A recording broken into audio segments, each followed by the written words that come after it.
Kamu sudah bertahun-tahun hidup dalam aturan ketat. Tiba-tiba mau cari seseorang yang belum pernah aku lihat untuk jadi kakak iparku. Terlebih lagi, dia akan muncul tepat 17 detik lagi. Waktunya sudah tiba. Dia mana? Wah, kirim paket pakai parasut.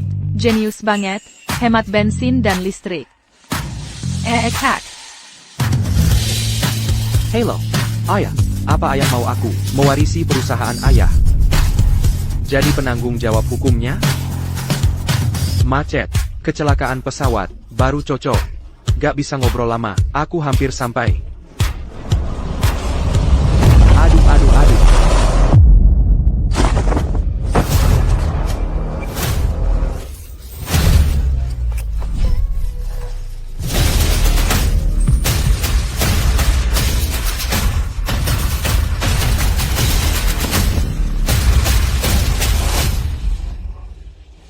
Aduh, terima kasih.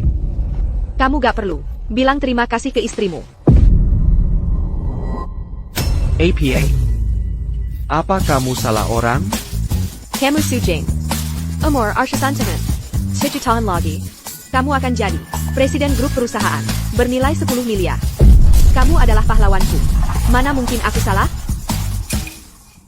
Ekonomi memang lagi sulit. Penipuan skandal. Sampai nargetin aku. Hal seperti ini memang gak ada yang mudah percaya.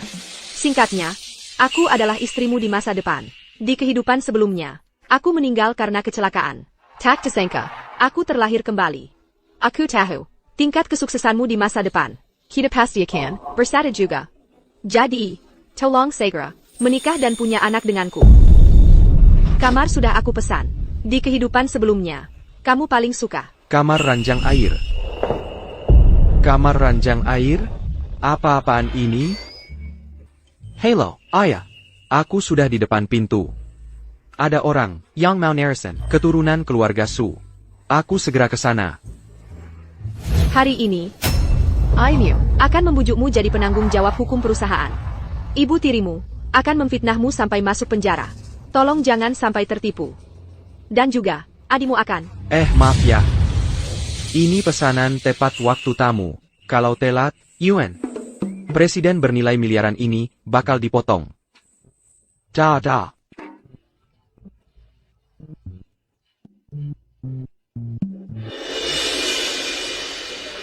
Kak, dia itu orang yang kamu cari. Masa ia salah? Terus kenapa dia berani kabur? Aku sekarang juga tangkap dia balik.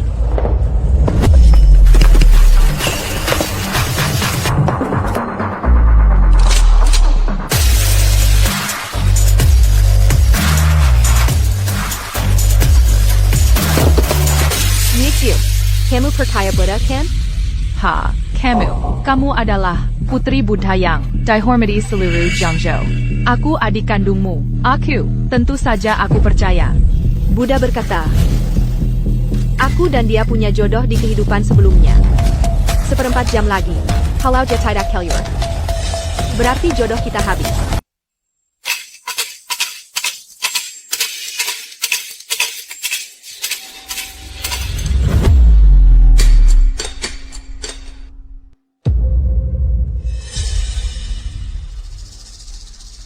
Jianha, keluarga Su kita memohon pada Fon, semuanya dapat petunjuk terbaik. Gelombang kemunduran perusahaan diharapkan bisa dihentikan.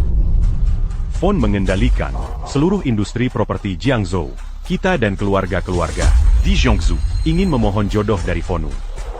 Tapi sampai sekarang, wajah Fonu saja belum pernah kami lihat. Fonu tak berhazard, hatinya bersih dari nafsu duniawi. Putra kita ingin menjilat, menjadi menantu keluarga Yu. Kesempatannya kecil. Ayah. Barang yang ayah minta, sudah saya antar. Sudah payah ya. Oh. Ayah baru saja berencana untuk menyerahkan grup Su padamu. Ayah, mendadak sekali ya. Ayah berencana pensiun dini? Ayah, untuk adikmu, mengatur sebuah perjodohan. Grup ini, untuk sementara kamu yang urus. Ini perjanjian badan hukum, coba lihat. Hari ini, ayahmu akan membujukmu menjadi badan hukum perusahaan. Ibu tirimu akan memfitnahmu hingga masuk penjara. Tolong jangan setuju. Dan juga, adikmu akan. Ayah, dalam perjanjian badan hukum ini, tidak disebutkan soal saham. Ya, terlewat saat dicetak. Cheng, kamu salah paham. Hanya menanggung tanggung jawab. Tidak bagihan. Mana mungkin ada hal seperti itu? Di sini, ada satu dokumen lagi. Adikmu, Suyue. Kabur setelah mabuk dan menabrak orang. Kami harap kamu Menandatangani surat pernyataan ini. Mengakui, mobil itu kamu yang bawa. Ayah, kabur setelah mabuk menyetir, bisa dipenjara. Kau mau aku jadi kambing hitam untuk anak harammu? Apa yang kau bicarakan? Anak haram apa? Itu adikmu. Baru bisa disebut adik kalau satu ibu. Dia hasil perselingkuhanmu. Mau aku akui bagaimana? Aku sudah konsultasi dengan pengacara. Katanya paling lama 3 tahun penjara. Setelah kau keluar 3 tahun lagi, saham perusahaanmu akan kunaikkan jadi 3%. Nanti perusahaan ini jadi milikmu. 1 tahun penjara, dapat 1% saham. Kau memang sangat dermawan ya. Curang? Kurang. Aku tambah lagi. Aku naikkan jadi 6%. Tapi tidak bisa lebih dari ini. Kesempatan bagus seperti ini jarang ada. Baik, aku setuju.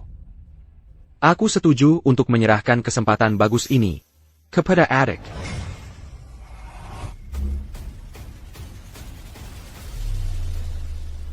Berdiri.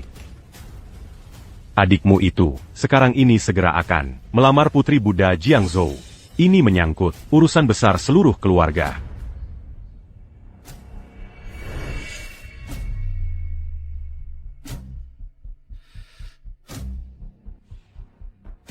Ayah. Maaf. Aku tidak mau menyusahkan Kak Jing. Lebih baik aku sendiri yang mengaku. Ibu. Bu, kakiku sakit. Tolong antar aku untuk melapor. Jianha. Yue. Perkawinanmu dengan Putri Buddha sudah direncanakan. Mana bisa kau yang melapor? Ini adalah urusan pribadiku dengan Su Jing. Tidak ada hubungannya denganmu. Berdiri. Kaluari iniko berani keluar dari pintu ini. Kau tahu akibatnya. Apa konsekuensinya?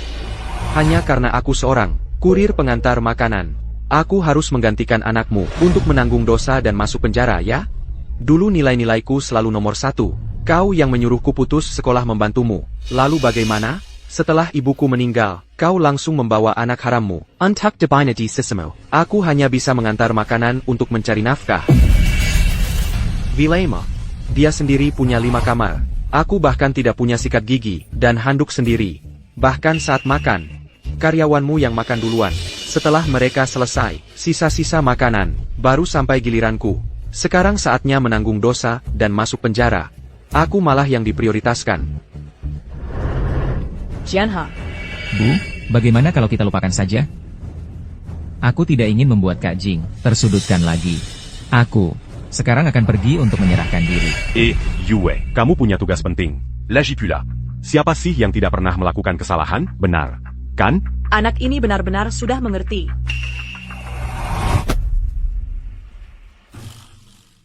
Halo, kakak ipar. Siapa kakak iparmu? Silakan naik mobil, kakak ipar. Mas kawin 1 miliar. Sudah disiapkan untukmu di kediaman.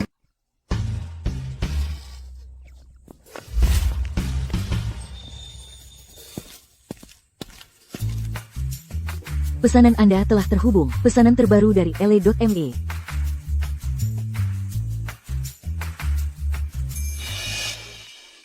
Mas kawin 1 miliar. Bakar uang kertas untuk ibuku pun gak sebesar ini.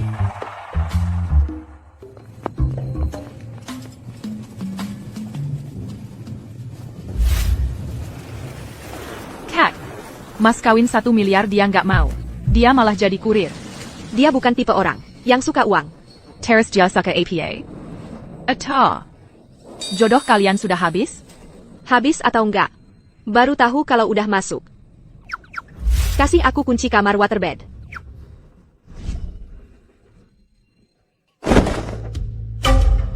Kak, kamu naik mobil kejar dia. Ngapain kamu lompat tebing? Sekelilingnya pohon tua semua. Semua gunung punya kita. Kalau rusak, nggak ada yang ganti. Cewek itu sebenarnya siapa sih? Jebakan? Tapi beberapa hal tadi, dia emang benar tebakannya. Bukan jebakan. Aku ini istrimu, yang hidup kembali. Aku mau kasih kamu anak. Buat gantiin penyesalan hidup sebelumnya. Enggak, kamu, gimana naiknya? Aku lompat dari atas gunung. I knew. Apa ia ngibulin kamu? Jadi direktur perusahaan? Ibu tirimu, pengen fitnah kamu. Ayah. Adikku juga suka cari simpati. Cari simpati? Dia bukan cari simpati. Dia mau nyuruh orang nabrak kamu. Hidup yang dulu. Kamu karena kecelakaan, kakinya patah. Kalau enggak, pencapaianmu. Enggak cuma CEO triliunan. Asal ngomong aja. CEO triliunan aja nggak mungkin. Siu Yue Yang, pengecut itu aja. Berani nyuruh orang nabrak aku?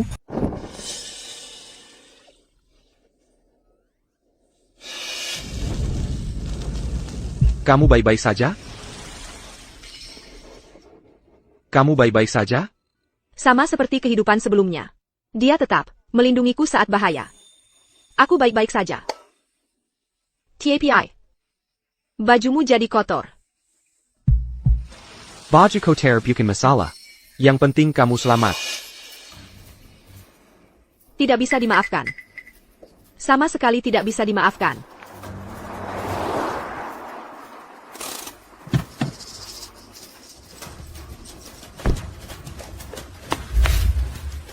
Kak, kakak dan kakak ipar baik-baik saja?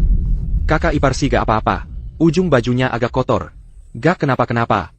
Berani-beraninya menyerang keluarga Yu. Aku akan segera menyeretnya keluar dari mobil. Hidup atau mati. Aku ingin lihat seberapa beraninya dia.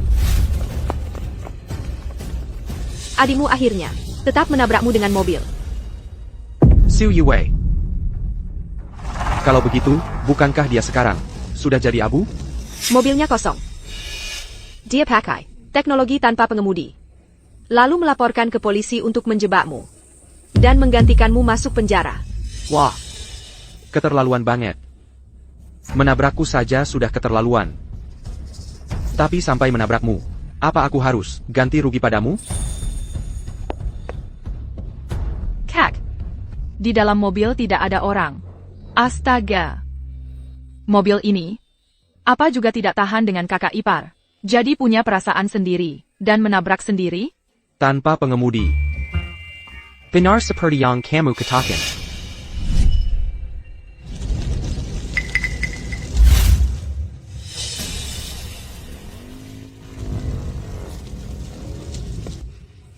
Ini urusanku.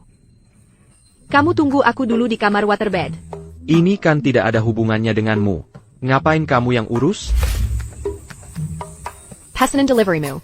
Hampir terlambat. Kakak ipar, ayo pergi. Bukan. Bukan. Kamu masuk.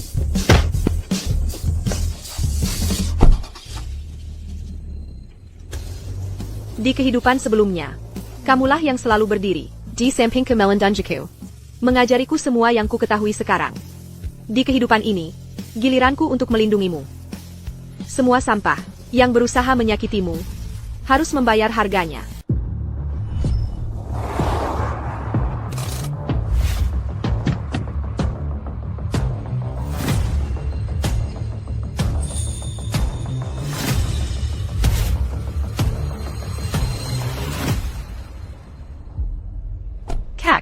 Kakak ipar sudah aku antar pulang. Orang yang kau suruh aku ikuti itu, masuk ke restoran ini.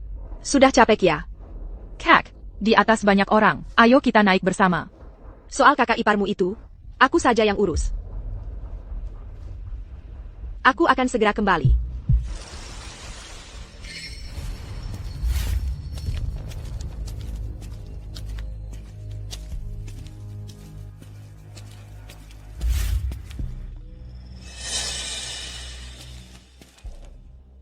Katanya, Tiger akhir-akhir ini di Jiangzhou, jalannya mulus sekali. Bisnisnya berkembang pesat. Iya, betul. Kamu siapa? Para bos besar Jiangzhou sedang rapat di dalam. Orang-orang yang tidak berkepentingan dilarang masuk.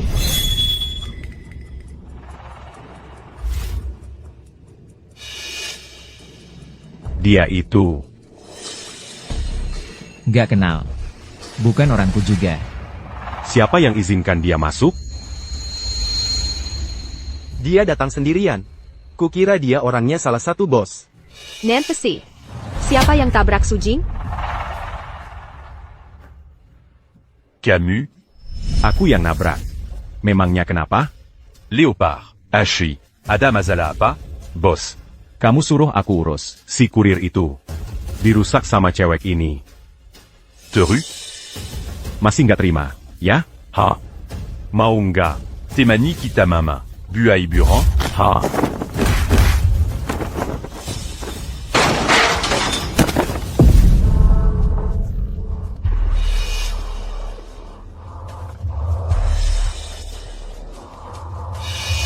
Si jahat yang kejam itu, cewek jahat keluarga Yu, ada di bawah.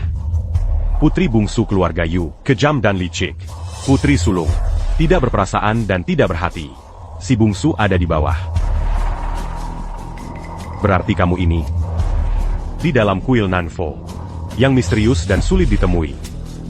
Biksu Anita keluarga Yu, Nancy, kamu yang suruh orang tabrak Sujing? Yang nyuruh tabrak dia itu Suyowei. dia bayar Camille Tuk me la Kukania. Aku mohon.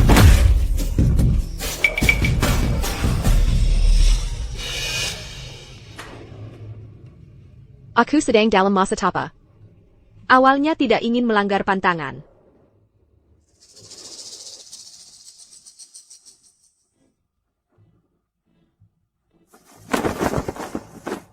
Aku tidak peduli kalian di Jiangzhou. Itu bos nomor 1, nomor 5, atau yang paling bontot. Mulai sekarang dengar nama Sujing, tundukkan kepala kalian, dan jalani hidup dengan rendah hati. Hotel Jingqing. Kamar ranjang air Hotel Bintang 5. Beneran?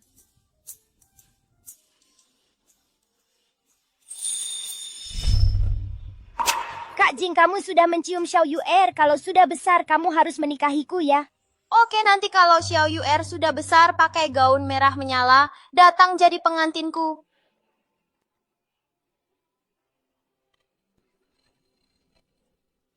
Bener atau enggak, itu urusan belakangan. Yang penting bayar dulu. Xiao Yuer masih nungguin aku. Dini hari tadi, di sekitar kuil Nanfo, terjadi kecelakaan serius. Pelakunya masih buron. Polisi sedang melakukan pencarian. Ibu, ayah, bagaimana kalau aku? Bagaimana kalau aku serahkan diri saja? Aku nggak mau bikin Kak Jing susah lagi. Jianhe, cepat selesaikan. Tenang aja, sudah setengah hari berlalu. Anak itu pasti sudah sadar. Dia sih, nggak pernah berani melawan rencanaku.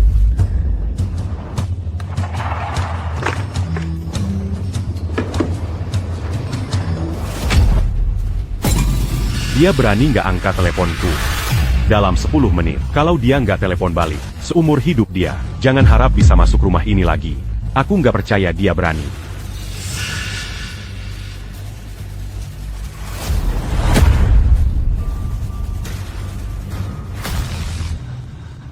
Maaf, Hotel Jingqing tidak menyediakan layanan antar makanan. Kalau Bapak mau mengantar makanan, silahkan serahkan kepada saya. Permisi, ini kartu. Kamar hotel ini? Tamu terhormat pemegang kartu hitam. Selamat datang di rumah.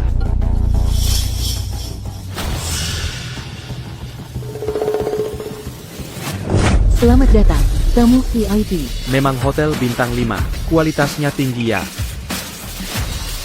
Direktur Yu sudah memberitahu kamu sebelumnya. Silakan ikut saya. Direktur Yu yang mana? Tentu saja pemilik hotel kami, Yu Chaoqing. Kartu hitam SPIP satu-satunya di Hotel Jingqing kami diberikan oleh Direktur Yu untuk Anda. Pemilik Hotel Bintang 5. Dia serius ternyata.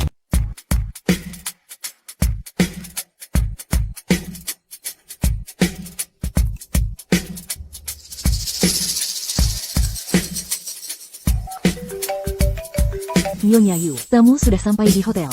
Sambut dia dengan baik. Bagaimana penataan kamarnya? Xiao Liu, Suite Jingking No, Sando, sudah siap, tamu akan segera check-in. Manajer Wu, berdasarkan preferensi yang diberikan Nyonya Yu, sedang menyelesaikan detailnya. Diperkirakan akan selesai dalam 5 menit. Baik, aku segera ke sana. Baik. Tuan, silakan lewat sini. Saya mau tanya, apa itu kamar waterbed? Bapak bercanda, Nyonya Yu bilang, ini adalah gaya kamar yang paling Bapak sukai.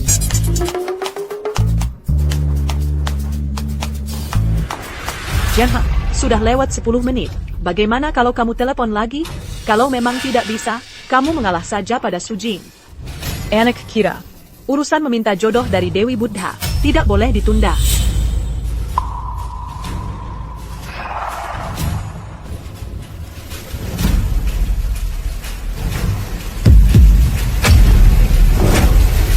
Dia benar-benar memblokirku.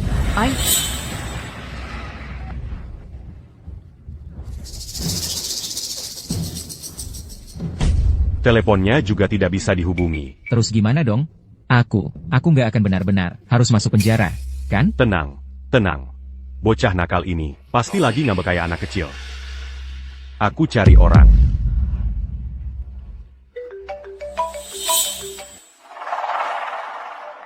Apa ini Yu Shaoqing, Nona Yu? Siapa ini? Saya Su Jianhe, di Kuil Nanfo. Saya pernah menyerahkan surat lamaran ke Anda. Masih ingat? Oh. Direktur Su ya? Tentu saja ingat. Nona Yu, Apakah Anda ada waktu kita bertemu untuk membahas soal perjodohan ini? Datanglah ke Hotel Jingking. Yang ingin kubicarakan denganmu, bukan cuma soal pernikahan. Baik, kami akan segera berangkat.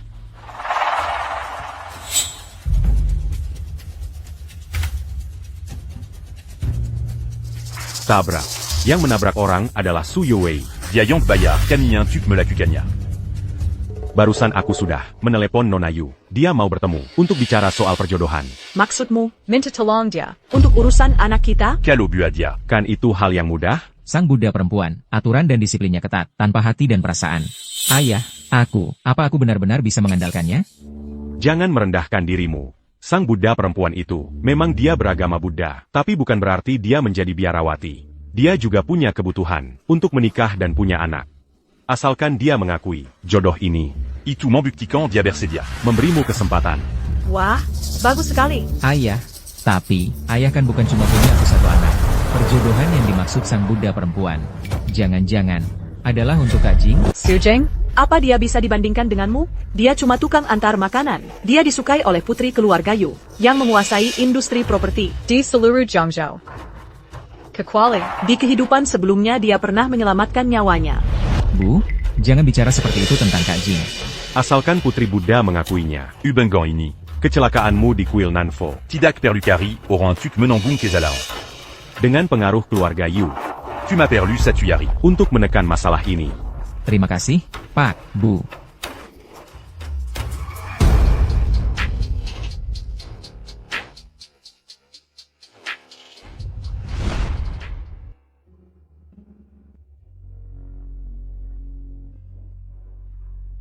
Tuan Su.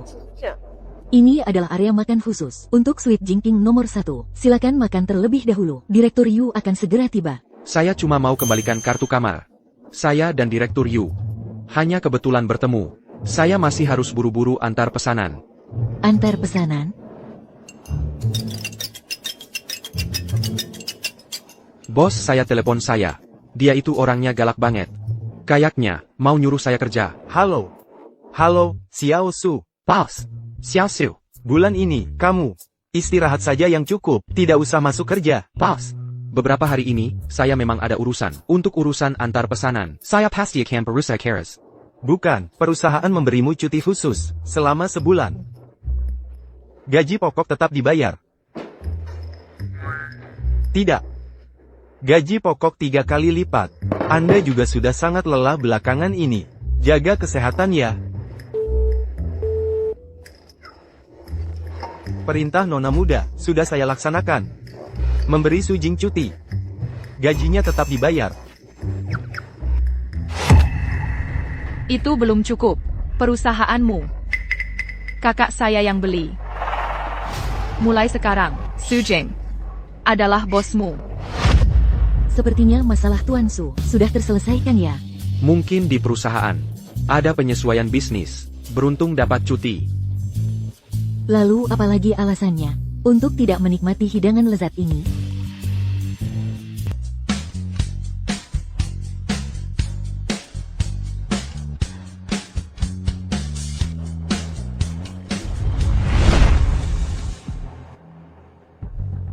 Memang pantas disebut hotel termewah di Jiangzhou. Gaya dan kemewahannya luar biasa. Sungguh mengesankan. Ini baru secuil dari bisnis FONV. Hanya puncak gunung esnya. Setelah pernikahanmu dengannya resmi ditetapkan, semuanya akan menjadi milikmu.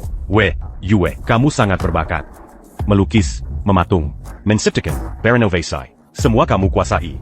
Wajar saja jika FONV mengagumimu. Itu hanya masalah waktu. Betul. Tidak seperti Su Jing ITU. Kenapa dia juga datang? Sial. Dia ternyata tidak mati tertabrak.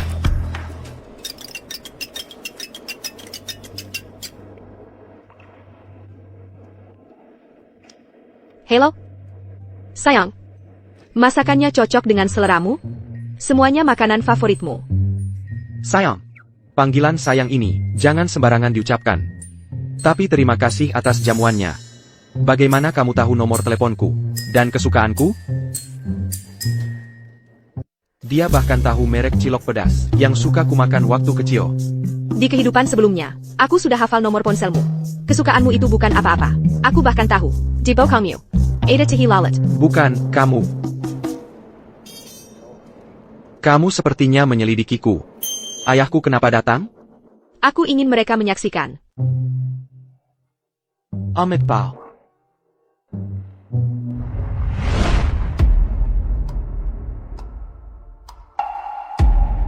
Waktu hapus kontak saya, bukannya sangat tegas?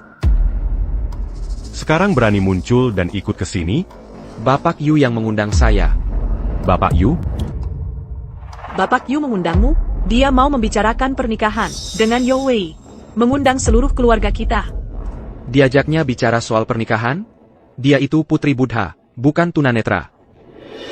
Kak, kamu jangan iri. Kamu tidak hanya menghapus kontak ayah, tapi juga atas namaku. Di Hotel Nyonya Yu, makan minum seenaknya. Tapi setidaknya rapikan dirimu, agar tidak mempermalukan keluarga. Dan merusak jodoh adikmu ini. Kamu yang butuh orang lain menggantikanmu, Meisuk Penjara. Masih berhak meremehkanku? Bagaimana caramu bicara dengan adikmu? Apa kamu lupa aturan yang kubuat untukmu? Kalau mau makan boleh. Tapi harus tunggu sampai kami semua selesai. Baru kamu boleh makan. Berdiri. Camus.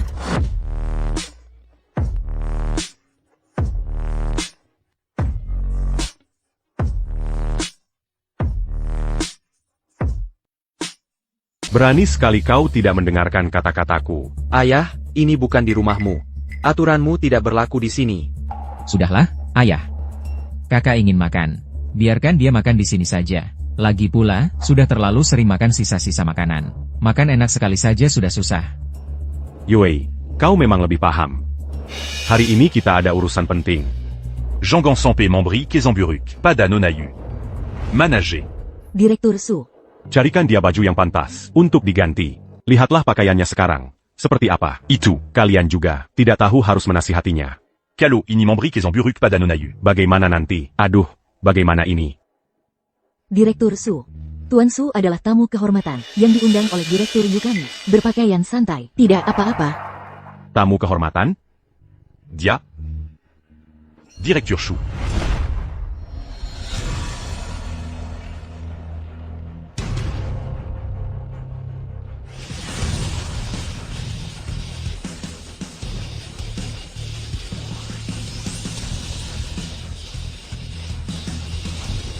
Direktur Su. Kenapa tiba-tiba mengajak kami makan? Halo, Direktur Su. Halo, kakak ipar.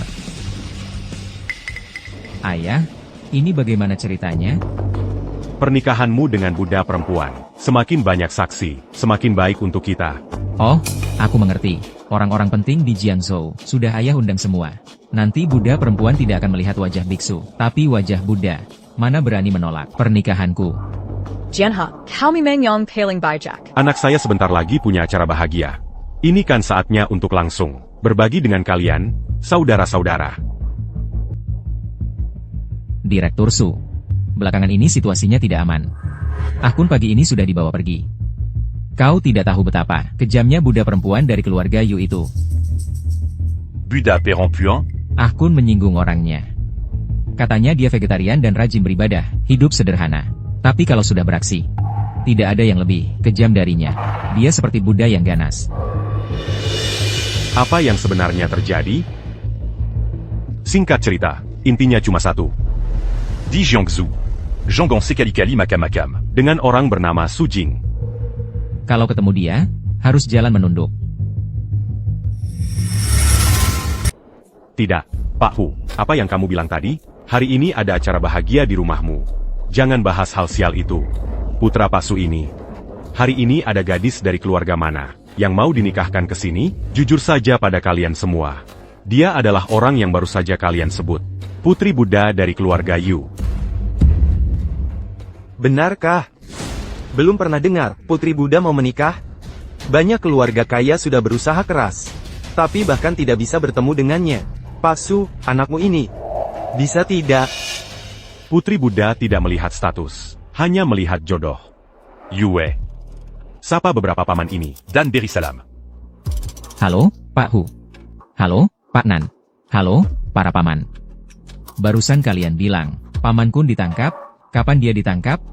Sudah kubilang, jangan bahas hal sial itu. Pak Shu. Kenapa di sini duduk? Seorang kurir makanan? Ia juga, untuk datang berbagi. Keba Jiang Keluargamu. Dia makan cukup lahap ya? Mungkin Pak Su, takut makanannya tidak habis. Jadi dibungkuskan untuk dibawa pulang.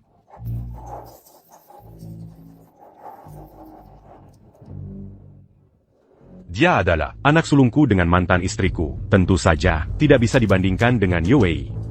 Aku bawa dia ke sini hari ini. Hanya untuk menambah pengalaman. Pak Shu, sembunyinya cukup dalam. Mengenalmu bertahun-tahun. Baru tahu, kau punya anak sulung. Anak seorang Pak Su terhormat, bekerja sebagai kurir makanan? Seberapa besar dendammu dengan mantan istrimu? Siapa yang tahu?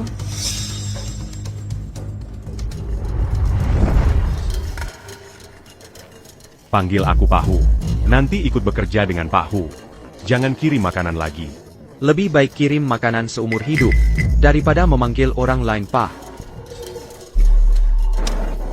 Su Jing, bagaimana caramu bicara dengan Pak Hu? Di sana?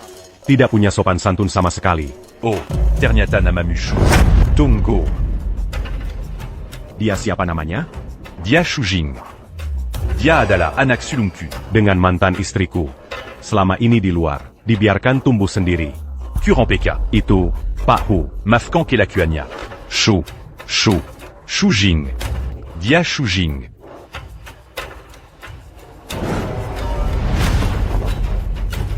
Aku tidak peduli kalian di Jiangzhou adalah bos nomor 1, nomor 5, atau yang terakhir. Mulai sekarang dengar, nama Su Jing. Tundukkan kepala dan jalani hidup. Pak Hao, ada apa denganmu? Su Jing, cepat minta maaf pada Pak Hu. Apa salahku? Kenapa aku harus minta maaf? Direktur Shu. Anakmu tidak melakukan apa-apa.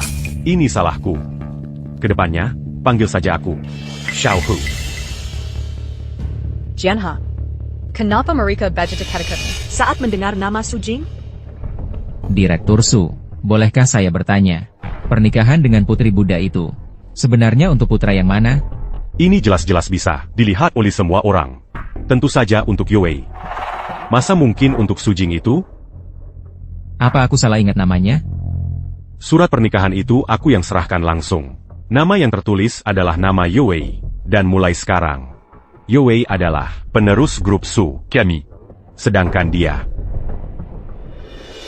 Kakak. Aku tahu kakak juga tidak mudah. Hanya ingin makan enak. Tapi tidak perlu sampai membuat ayah marah, kan? Kak, makanannya sudah kubungkus. kita bicara di rumah saja. Kalau tidak segera pergi, awas kusuruh orang tabrak kau untuk kedua kalinya. Bangsat.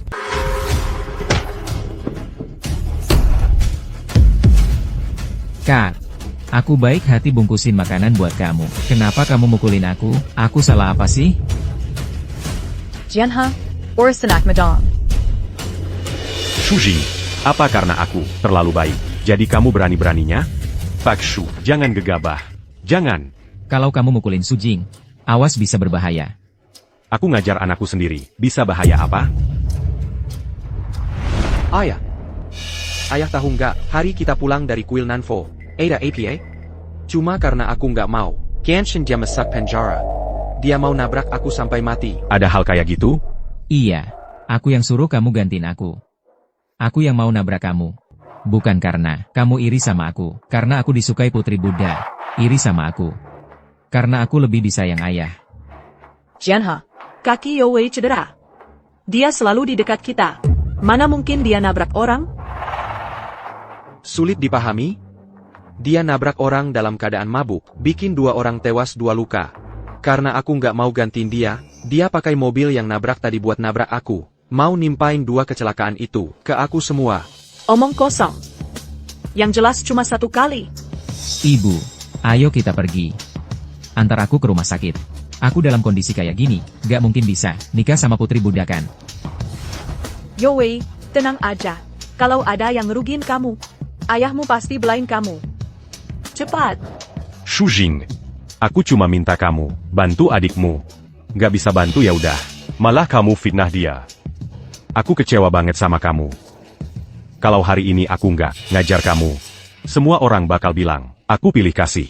Ayah, menurutmu ada orang yang akan menjadikan nyawanya sebagai bahan lelucon? Dari kecil sampai besar, pernahkah kau percaya padaku sekali saja? Pernahkah kau hargai aku sekali saja? Aku tidak pernah. Sebelum umur 7 tahun, kau sudah buatkan aturan untukku, melarangku makan di meja. Bilang, harus dibiasakan sejak kecil, untuk menghormati yang lebih tua. Sebelum umur 13 tahun, kau bahkan tidak pernah memujiku sekalipun. Hanya bilang padaku, kalau sekarang dibuli keluarga sendiri, masih lebih baik daripada nanti dibuli orang luar. Tahun saat Su Yowei, kau bawa ke rumah kita. Aku berumur 16. Dan sejak tahun itulah, aku baru tahu. Ternyata anak muda boleh makan di meja.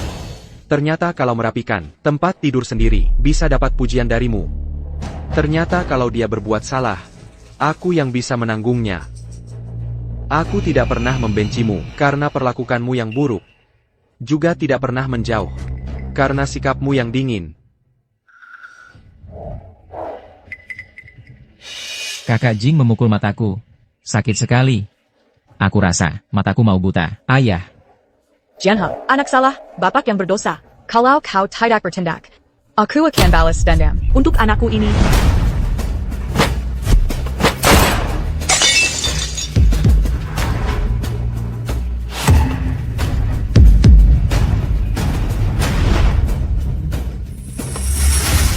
Rame sekali ya. Mau bongkar hotel ini? Nona Yu, Su Jianhe yang menyuruh kami datang. Kalau ada yang menyinggung, mohon dimaklumi. Yu Chaoqing, wah, seberani itu? Lihat dirimu sendiri. Di hotel Nona Yu, Bu à Kéributan apa? malu-maluin saja. Nona Yu. Salah paham, salah paham. Seyadi sini wakilinya. Minta maaf dulu pada Anda. Perkawinan Anda dengan anak saya. Kami datang membawa ketulusan hati. Hanya tidak ingin orang lain mengganggu Anda saja. Dengan perkawinan anakmu? Betul. Yue. Ternyata Buddha wanita di dunia nyata. Lebih memukau dari yang dibayangkan. Nona Yu, saya tahu Anda penganut Buddha. Menjahi pertikaian. Barusan tadi, si brengsek yang tak tahu diri itu membuat kami kesal. Anda berpakaian seperti ini. Perkawinan pasti sudah ditetapkan, ya? Benar. Sudah ditetapkan. Mas kawin akan segera tiba. Mas kawin? Tampaknya kamu sudah mempersiapkan dengan matang. Ini adalah anak saya, Su Yue. Saya tahu, Anda dalam hal perkawinan mementingkan jodoh. Jodoh menentukan seumur hidup. Pertemuan pertama, Kalian. Kenalan baik-baik. Bu. Kamu. Nona Yu. Apa maksud Anda ini? Kamu pikir saya mau menerima orang cacat seperti ini? Banyak omong seperti baca mantra. Suamiku. Aku datang terlambat. Panggil aku suami. Aku nggak pantas. Kenapa? Karena kamu nggak mau ikut aku ke kamar waterbed. Nona Yu. Apa kamu salah orang? Surat lamaran pernikahan yang aku kirim, tertulis nama Su Youwei. Bukan Shujing. Kalau nggak percaya, lihat sendiri.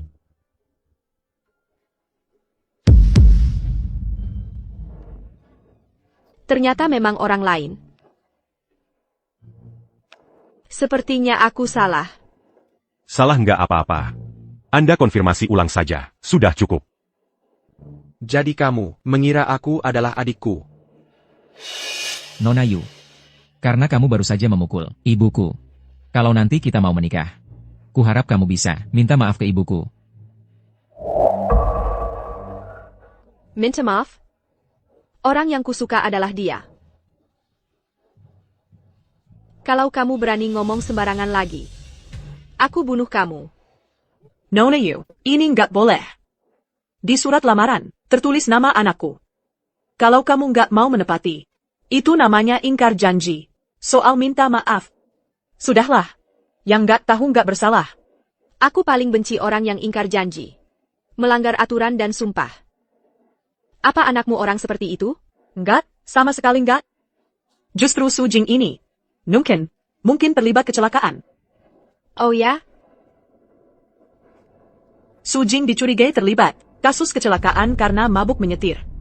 Bahkan, Menyuda Yue Kami menabraknya. Orang seperti ini pasti bukan pasangan yang cocok untukmu. Dia memfitnahku. Orang yang dicurigai terlibat kecelakaan, bukan aku. Aku kesini, adalah untuk memberimu keadilan.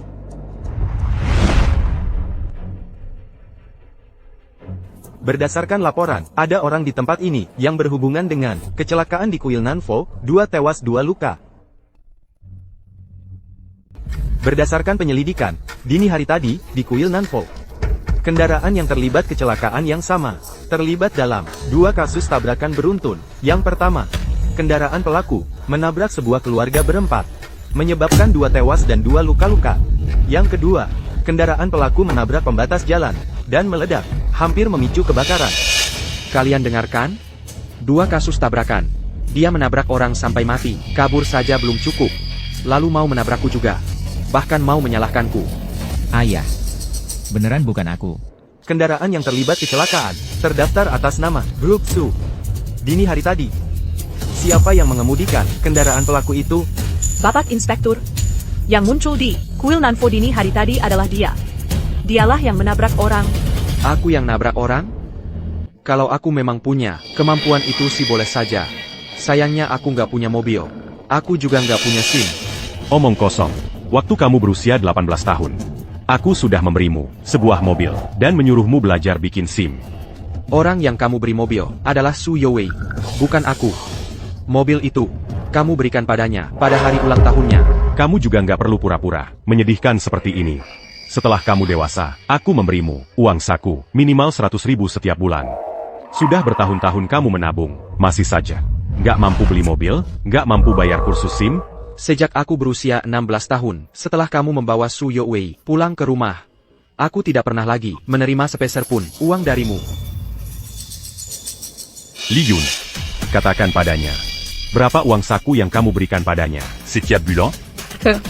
Tidak transfer. Aku pikir dia tidak berpendidikan tinggi, juga tidak punya kemampuan apa-apa. Takut dia terpengaruh hal buruk. Jadi sementara aku transfer ke Youwei untuk ditabungkan buat dia. Camus. Kami sedang memastikan identitas tersangka. Tolong jawab pertanyaan saya. Apakah kamu yang menabrak orang? Dia tidak punya SIM, berarti dia tidak bisa menyetir. Dia mencuri kunci mobil keluarga kami, menyetir tanpa SIM. Kesalahannya lebih berat lagi. Bapak Inspektur, dia memang muncul di sana, dini hari tadi di kuil Nanfo. Tapi mobilnya, mustahil dia yang menyetir. Apa kamu punya bukti? Aku yang menyetir, aku sendiri, yang bikin parasut luncur. Aku ke kuil Nanfo pakai itu. Parasite Lunker? Seorang kurir pengantar makanan. Nggak bisa nyetir, tapi bisa terbang pakai parasut luncur? Semua rekaman CCTV di kuil Nanfo bisa membuktikan untuknya. Justru aku, di sini ada sebuah rekaman audio. Mari kita dengarkan. Menabraknya adalah Su Yuwei yang bayar kami untuk melakukannya. Ini maksudnya API? Rekaman dari mana ini? Anak saya Yue. Kapan dia menyewa orang? Tolong ambil rekaman CCTV dari kuil Nanfo. Siap.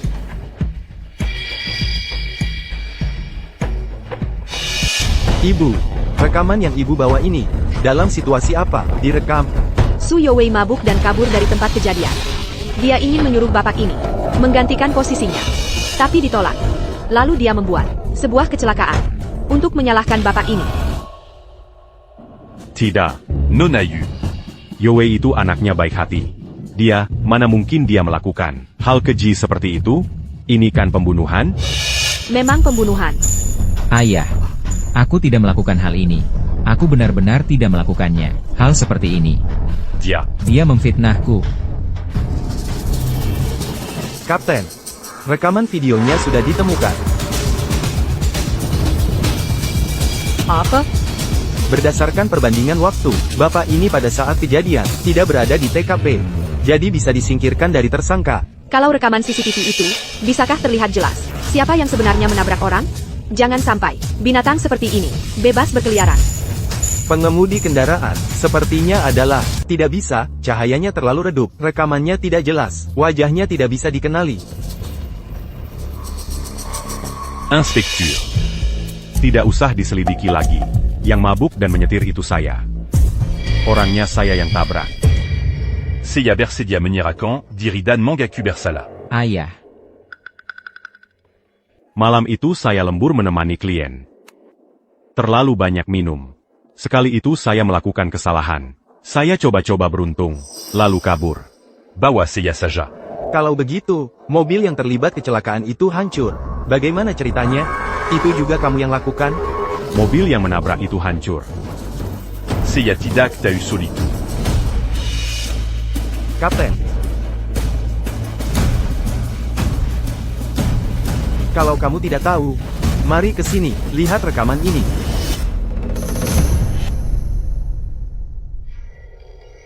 Mobil ini sengaja menabrak kedua rekan kita. Ini pembunuhan berencana.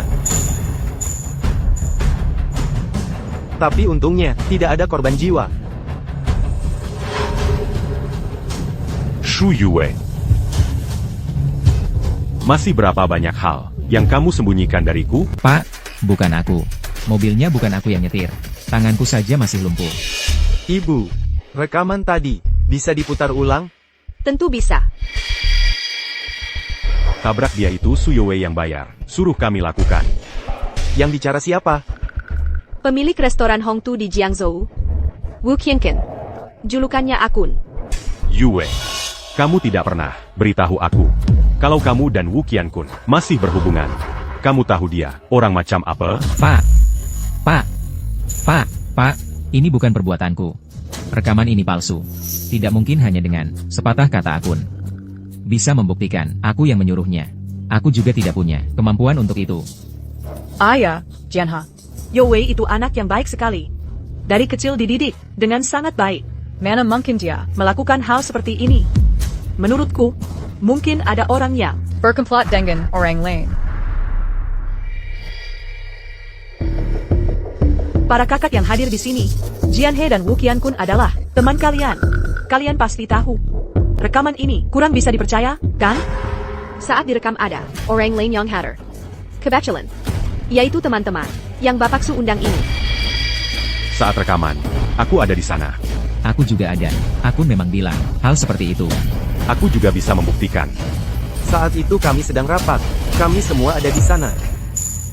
Bapak Inspektur, jika buktinya masih kurang, pihak yang bersangkutan juga kubawa. Aku menerima 500.000 dari Su Yuwei. Intuk menangani Shu Jing. Mobilnya aku yang nyetir. Saat menabrak orang, aku memanfaatkan teknologi kendaraan tanpa pengemudi. Aku mengaku bersalah. Bawa dia kembali untuk diselidiki. Siap. tolong aku, ayah, aku salah. Ayah, tolong aku, ayah, aku salah. Ayah. Jianhe, cepat cari akal. Shu Jing, bisakah kamu memberi kelonggaran? Tulis surat pernyataan pengampunan. Beri dia kesempatan. Dia ingin nyawaku. Tapi kau malah minta aku memberi kelonggaran. Beri dia kesempatan. Tapi dia adikmu. Pak Tua, kau Su Jianhe ya? Apa kau tahu? Mixiu. Ini hasil penyelidikan pribadiku. Coba lihat.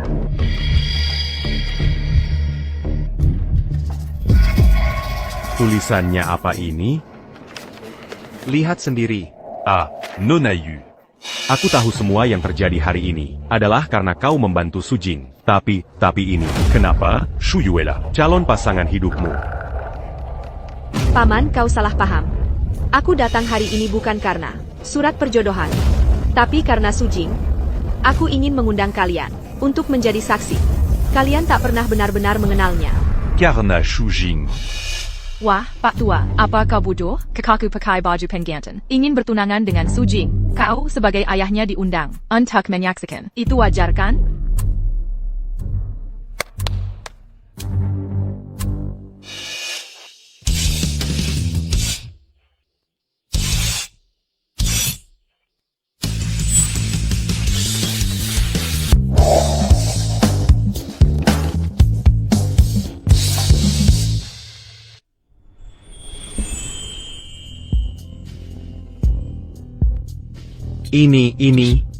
Ini adalah mas kawinku. Dan juga persiapan untukmu. Dari umur 1 sampai 23 tahunmu. Hadiah ulang tahun. 23 tahun yang lalu, hari ini. Kamu datang ke dunia ini. Ini adalah koran hari kelahiranmu. Di sini, tercatat semua peristiwa besar. Pada hari ulang tahunmu.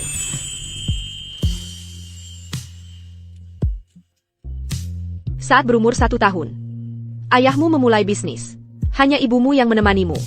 Kupikir, mungkin kamu butuh mendengar cerita seperti Pangeran Cilik untuk tumbuh. Sang Pangeran Cilik percaya.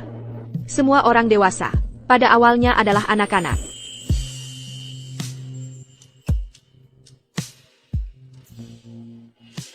Saat berumur 2 tahun. Kamu harus banyak minum susu, agar bisa tumbuh lebih tinggi. Saat berumur 3 tahun. Kamu butuh mainan untuk menemani tumbuh kembangmu. 4 tahun. Kamu butuh sebatang coklat. Memang usia di mana suka makanan manis. 5 tahun. Kamu jadi suka makan keripik pedas. Usia 6 tahun. Kamu anggap konsol game sebagai mainan masa kecilmu.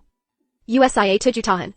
Kamu butuh sebuah bola sepak. Memang, usia yang suka lari-lari dan aktif. Usia 8 tahun, kamu butuh sikat gigi elektrik. Jangan sampai gigimu berlubang. Usia 9 tahun, aromaterapi yang wangi dan manis. Semoga setiap malammu disertai mimpi indah. Usia 10 tahun, kamu harus punya selenggen. Sudah waktunya sadar menabung.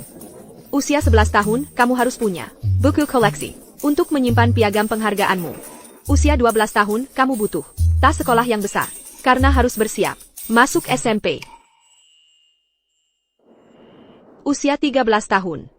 Ibumu sakit. Kamu butuh sebuah buku harian yang bagus untuk mencatat isi hatimu.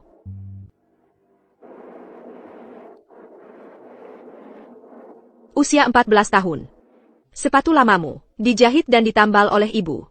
Kamu sangat ingin punya sepatu olahraga baru agar bisa di lapangan bola berlari sepuasnya. Usia 15 tahun. Kamu mulai tumbuh janggut. Ayah tidak ada di sampingmu. Ibu juga tidak bisa mengajari. Kamu pakai pisau cukur. Seringkali wajahmu terluka dan berdarah. Usia 16 tahun. Saat berusia 16 tahun, Bibi meninggalkanmu. Aku rasa dia pasti akan di tempat yang tak terlihat olehmu. Selalu menjagamu. Kok kamu tahu banget soal masa kecilku? Aku bahkan lebih tahu darimu.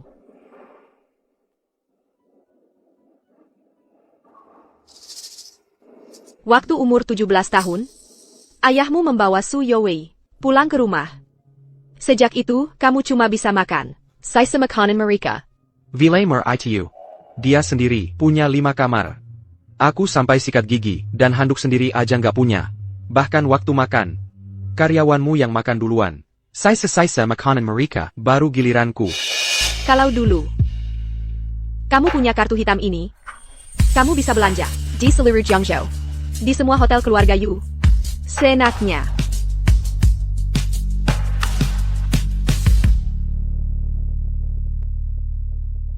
Waktu umur 18 tahun, Aimyu memberi Su Youwei sebuah mobil. Tapi permintaanmu buat ambil SIM malah diabaikan. Omong kosong. Waktu kamu 18 tahun. Aku beliin kamu mobil.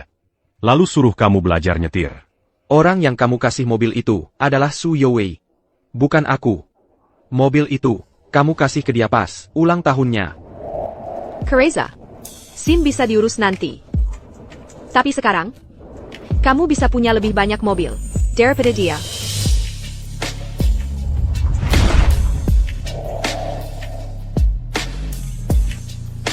Waktu 19 tahun, pulang ke rumah aja, harus minta izin. Kamar sendiri, aja nggak punya. Aku mau bilang, nanti di seluruh Jiangzhou, di mana-mana adalah rumahmu. Bapak Yu. Aku cuma seorang kurir biasa. Barang-barang yang kau berikan ini, mana mungkin aku bisa menanggungnya? Tidak biasa. Kamu memang tidak pernah biasa. Aku hanya ingin mengembalikan keadilan untukmu. Hanya itu saja. Saat berusia 20 tahun, kamu mulai dikucilkan oleh rekan kerja dan atasan. Aku membeli perusahaanmu. Mulai sekarang, kamulah bosnya. Ini belum cukup. Perusahaanmu sudah dibeli kakakku. Mulai sekarang, Su Jing adalah bos kalian. Saat berusia 21 tahun, setiap malam, kau belajar teknik dengan giat. Agar suatu hari nanti, bisa bekerja di perusahaan Aimyu. Selama itu, kau menciptakan banyak barang menarik. Salah satunya adalah parasut Liang.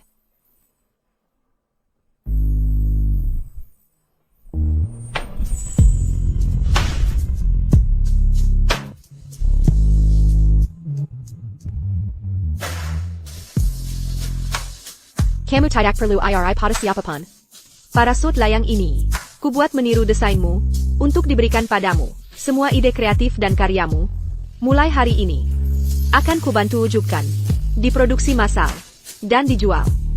Bakatmu tidak akan terpendam lagi. Saat berusia 22 tahun, Nona Yu, semua penemuan ini adalah karya anakku, Su Youwei. Dia yang cuma lulusan SMP, mana mungkin tahu soal penemuan? Semua ini, hasil curiannya, yang seharusnya Nona sukai, adalah anakku, Youwei. Tant. Semua prestasi Su Youwei adalah pemberian dariku. Bagaimana mungkin? Ayah. Kau menyuruhku putus sekolah dulu. Aku selalu merasa tidak puas. Jadi setiap kali aku pulang ke rumah, langsung menyelinapku ruang belajar Su Youwei. Semua hasil yang dia tunjukkan di perusahaan ayah hanyalah draft-draft yang kebuang dan tak kugunakan. Yue, kau sangat berbakat. Melukis, mematung, Menmukan, Mansipta. menguasai semuanya. Diapresiasi Putri Buddha, hanya masalah waktu. Sebentar lagi selesai. Jadi, sudah bisa nebak hadiah ulang tahunmu yang ke-22? Putri kedua keluarga Yu, suaranya. Hadiah terakhir dari Buddha Putri, jangan-jangan. Jangan sembarangan bicara. Nebak aja nggak berani. Hadiah yang kamu kasih hari ini aja, semua ini. Mana berani aku terima. Bukan hadiah. Ini mas kawinku. Kamu masih ingat? Pertama kali kamu ikut pernikahan teman kerjamu? Ingat. Waktu itu di acara pernikahan, kamu merasa sangat terharu. Lalu muncul keinginan untuk menikah. Tapi kamu merasa upacara pernikahan terlalu biasa. Lalu kamu berpikir, kalau ada yang bisa datang pakai baju kaisar baja untuk menyerahkan cincin kawin, pasti keren banget.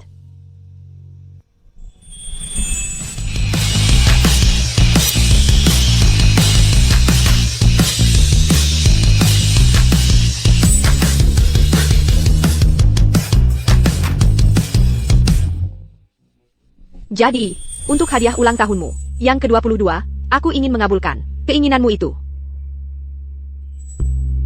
Dan hari ini, untuk hadiah ulang tahunmu, yang ke-23, aku ingin memberikan diriku sendiri padamu.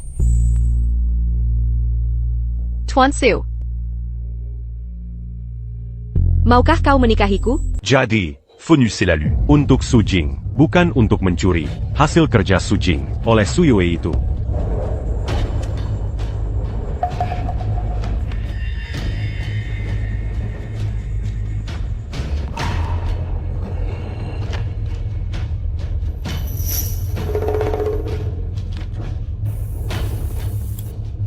Jianhe, dengarkan penjelasanku.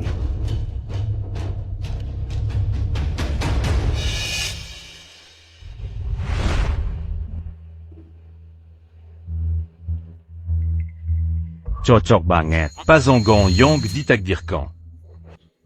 Sungguh mengharukan. Kenapa aku tidak pernah bertemu wanita seperti itu?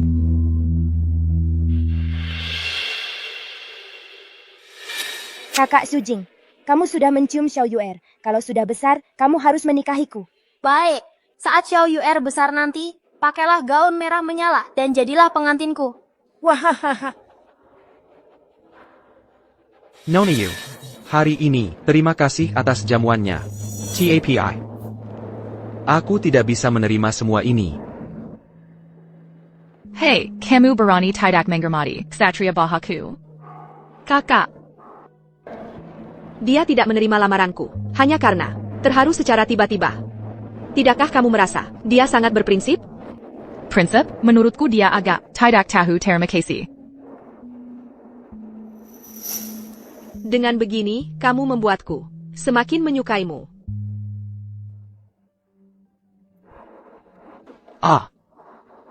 Kehidupan masa lalu dan sekarang. Anggaplah sebagai mimpi saja. Ini juga sudah waktunya makan siang. Aku lebih baik pergi, mengantar pesananku. Ayo makan. Ayo, Jingxi, ayo makan. Sebentar ya. Aku traktir semua orang makan. Kita ada ratusan orang loh, bos baru dermawan. Kami duluan ya. Bukannya kamu minum lagi? Tunggu aku. Aduh. Xiaozach, kamu lagi ngapain? Kak Ying, motor listrikku rusak. Aku nggak bisa makan.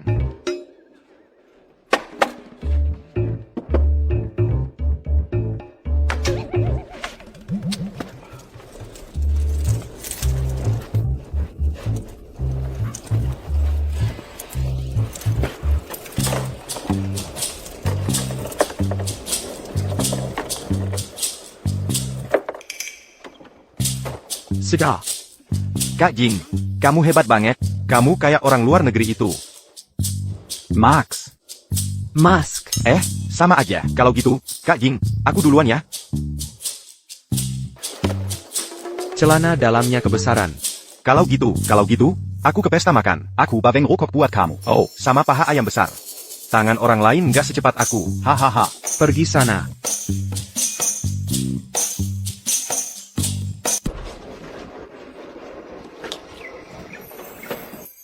Kartu eksklusif untuk kamar waterbed di Hotel Grand Qingqing. Ngomong-ngomong soal ini, aku malah lupa mengembalikannya padanya. Jing, coba lihat. HP gue ini kok gak bisa nyala ya? Bikin makan jadi ketunda. Gak bisa pamer di media sosial nih.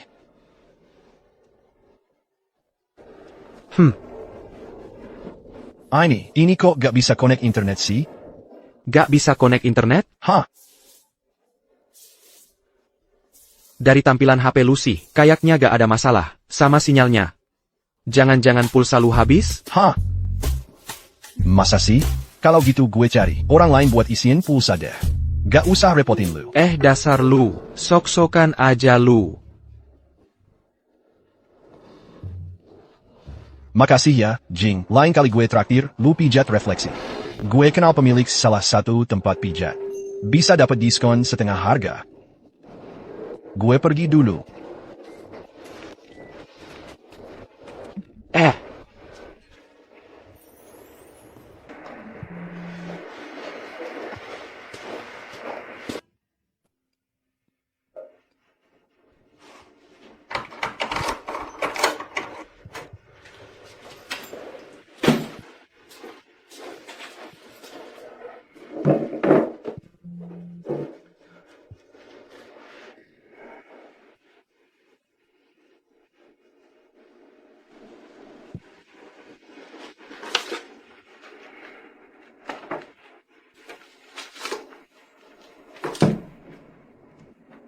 Sujing bersumpah akan menikahi Xiao Yuer.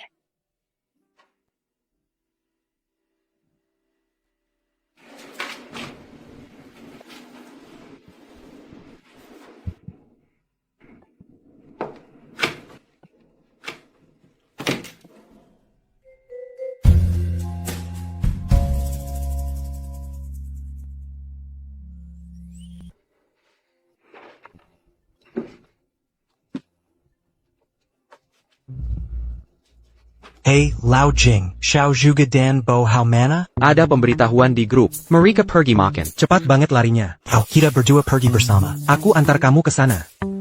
Pelanggan baru saja membatalkan pesanannya. Aku makan pesanannya, nggak lapar. Hey, ada cewek cantik di bawah. Kamu nggak mau lihat? Nggak.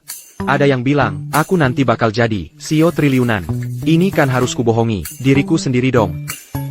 Oh, kalau kamu jadi CEO triliunan, berarti aku adalah saudaranya CEO triliunan. Wajahku jadi bersinar. Oke, aku pergi dulu. Bos baru bilang, nggak datang kena denda. Aku bantu catat kehadiranmu. Tolong tutup pintunya. Nggak belajar.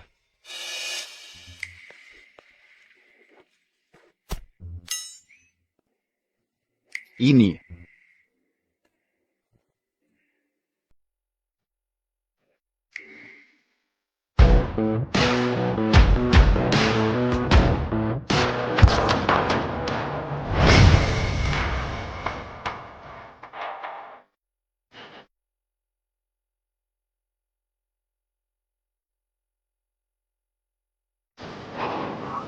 Dia mendatangi kita. Jangan dia carry. Si ganteng ini? Pasti Kari Kak Ying. Kenapa? Kak Jing itu sangat berbakat. Bisa servis HP, bisa servis komputer, bahkan bisa bikin para layang buat antar makanan. Hanya Kak Jing yang pantas dengan cewek secantik ini. Hehe, CIH. Asrama karyawan kita yang bawah ini, anjing aja nggak mau datang. Menurutku, dia cuma lewat. Datang.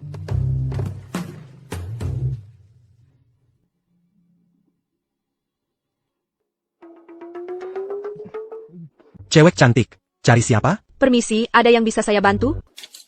Aciu, Sujing di asrama 133. Terima kasih. Tengji. Oh, kok kamu tahu namaku? Ini Po Hao. Ini Xiao Zuge kan? Sujing pernah cerita tentang kalian. Katanya kalian adalah saudara terbaiknya. Benarkah? Kak Ying bilang tentang aku?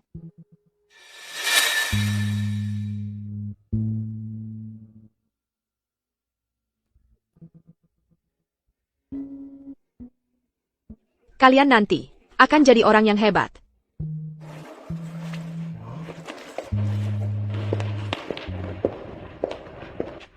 Kan sudah kubilang, pasti Kari Kak Ying. Hebat kan aku?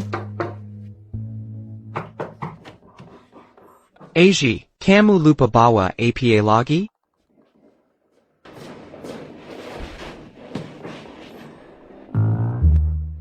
Nona Yu, kamu datang? Waktu itu kamu kabur. Aku datang minta pertanggungjawaban.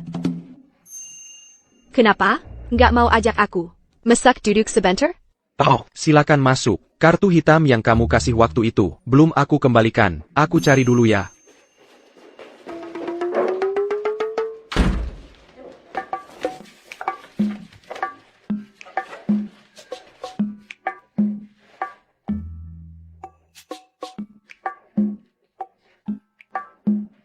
Aku House, tolong ambilkan air. Baik.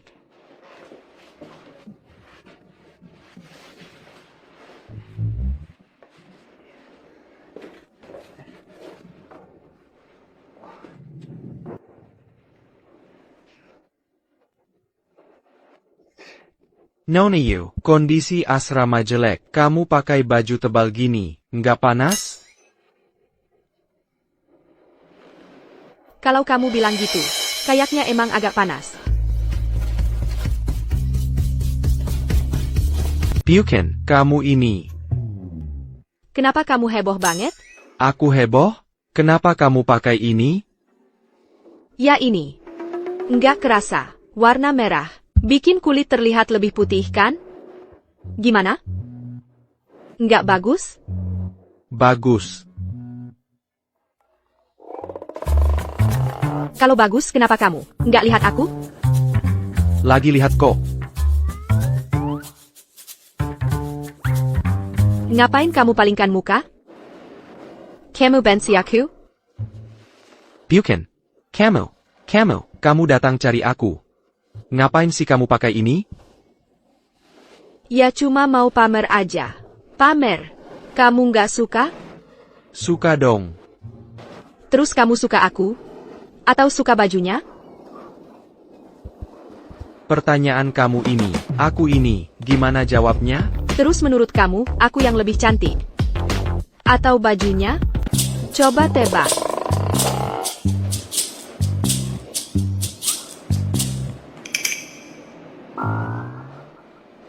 Ini. Bukannya. Untuk dipakai orang, ya? Di kehidupan sebelumnya, kamu sangat suka aku memakai ini. Lalu kamu bilang padaku, Bilang apa? berlutut, dan merangkak ke sini. Ini. Bukannya ini agak kurang menghargai orang? Tapi aku suka.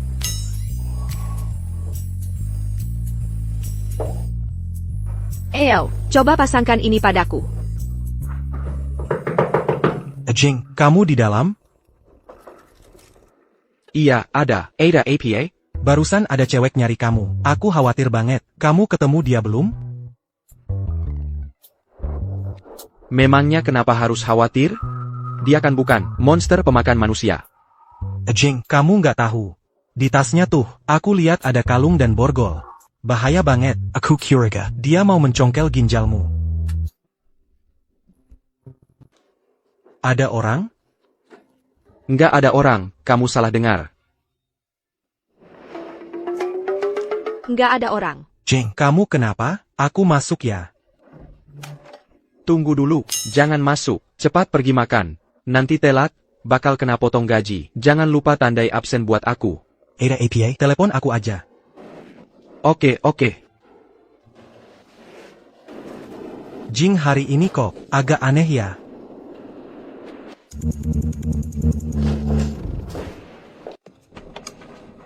Kenapa bilang nggak ada orang? Mau berduaan sama aku? Aku cuma merasa, kalau ketahuan orang, nggak enak. Santai aja. Mereka makan siang ini, bakal lama banget. Nggak akan ada yang datang. Ganggu kira. Kamu sudah dapat info, kita mau ada acara makan bersama. Info acara makan bersama perusahaanmu. ITU, aku yang sebarkan. Aku sudah akuisisi perusahaanmu. TAPI, bosnya tetap kamu. Aku cuma mewakili, untuk menjalankan hak pengelolaan. Kamu harus bisa mengatur aku dulu. Baru bisa mengatur perusahaan.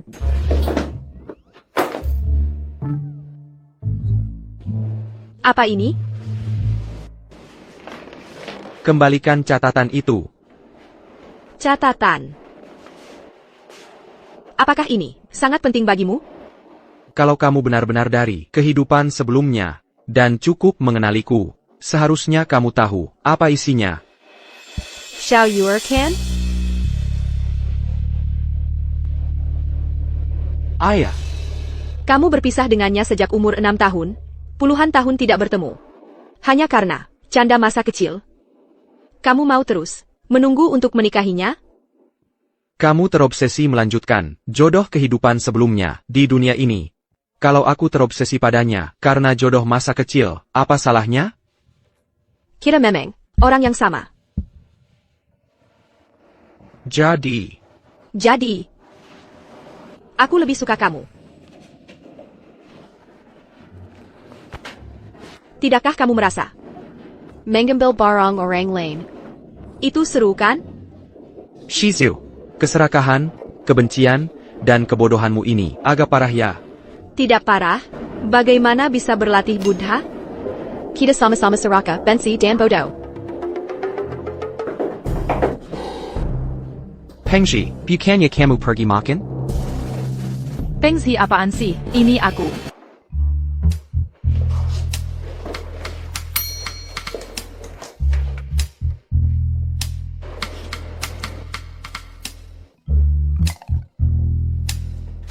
Kamu pulang dulu saja.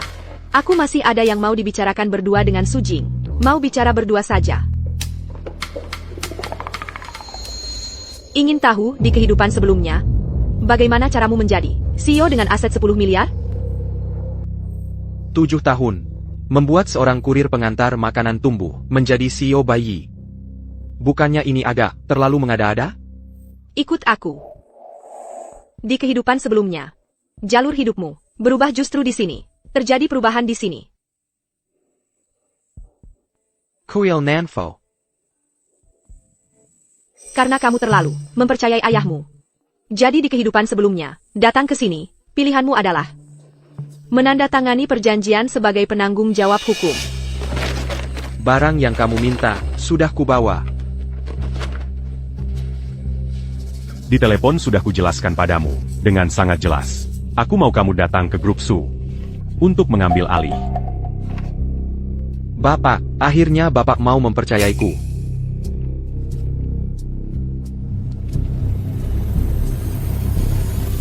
Ada satu hal lagi, aku butuh bantuanmu. Adikmu, Shu Yue. Kabur setelah tabrak lari, menabrak seseorang. Aku ingin kau menulis sebuah pernyataan. Mengakui bahwa mobil ini adalah yang kau kendarai.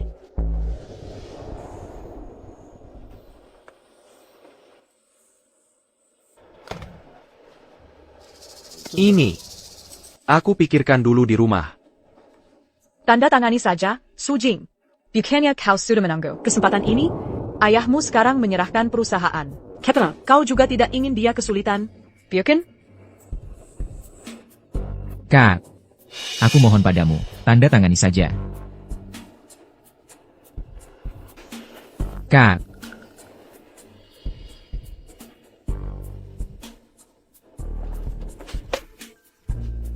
Di kehidupan sebelumnya, kau terkena pemerasan emosional mereka.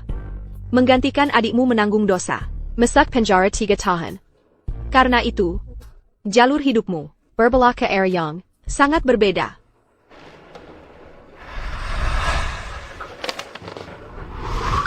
Aku menggantikan Su Yue, mesak penjara 3 tahun.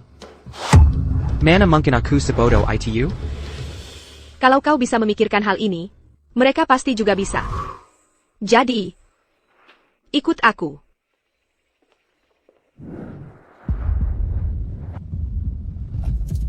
Meskipun kau sudah menandatanganinya, Su Yue tetap takut kau akan menyesal. Membatalkan pengakuan.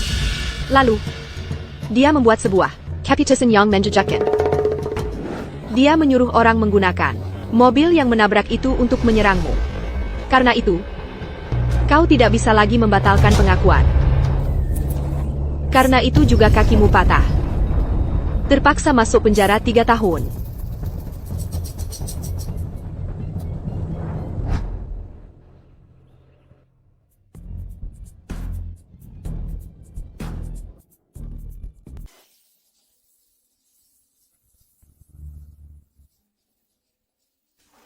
Tiga tahun di penjara. Kamu jadi pendiam. Kamu menaruh semua harapan pada ayahmu. Kamu berharap punya kehidupan baru.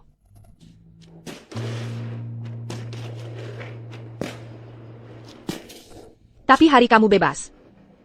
IMU. Bahkan tidak. Menyuruh orang menjemputmu.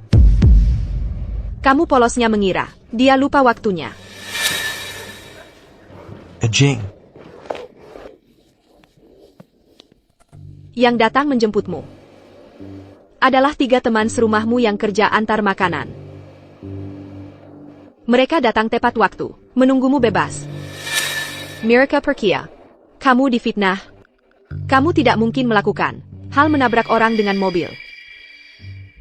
Mereka semua teman baik. Bukan cuma aku yang berpikir begitu. Mereka melakukannya karena kamu layak. Bisa jadi CEO triliunan, bukan kebetulan. Aku ini seperti apa, aku sendiri tahu. Kalau cuma mengandalkan solidaritas teman, bisa jadi CEO triliunan. Maka di dunia ini, tidak akan ada orang miskin. Sampai saat itu, kamu masih belum tahu. Su Youwei yang menabrakmu dengan mobil. Kamu masih berharap sedikit. Mengira setelah 3 tahun penjara, Dan pada satu kaki. penderitaan sudah berakhir. Sayangnya,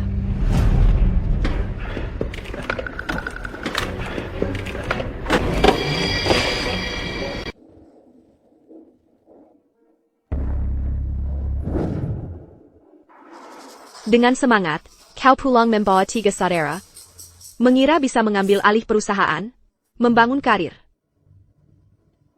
TAPI. Kau mempermalukan ayahmu. Habis-habisan, mau mengambil alih perusahaan? Kau cuma tukang antar makanan. Sudah 3 tahun di penjara. Berdasarkan API, Dia, aku yang menggantikannya masuk penjara. Dan ayahku sudah setuju. Biarkan aku bertemu ayahku. Biarkan aku bertemu ayah.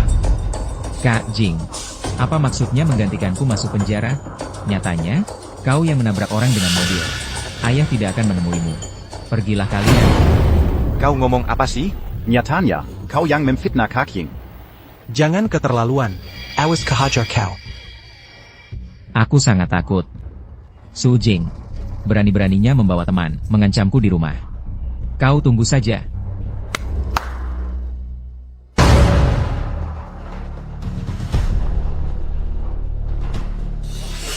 APA. Sejak hari itu, sifatmu berubah total. Kau memutuskan untuk mandiri, membangun karir. Tidak lagi berharap. APA pun pada siapa pun. Hari mari, Jalan baru terbuka. naga tersembunyi keluar dari jurang. Tak terbendung.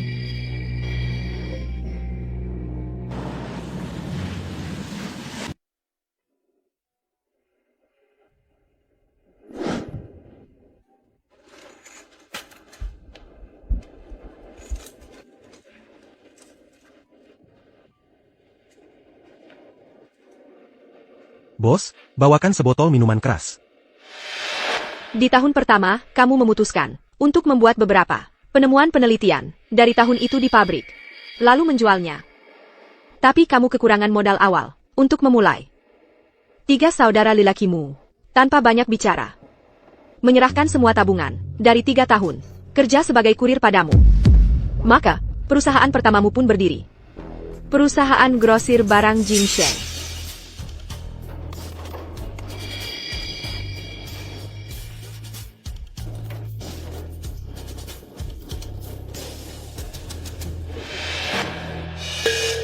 Di tahun kedua, kamu mulai sukses.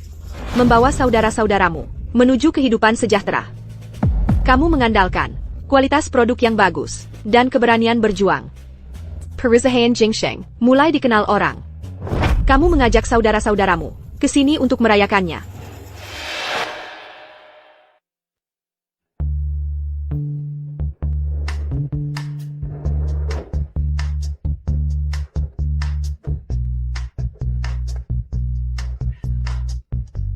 Pas.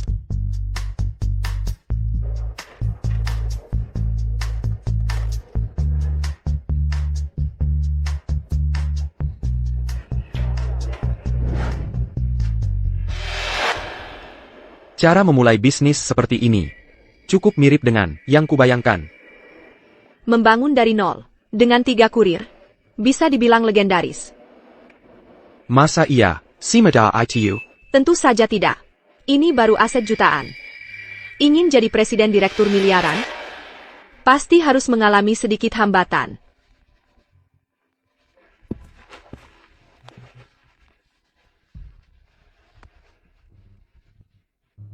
Suruh dia tunggu sebentar lagi.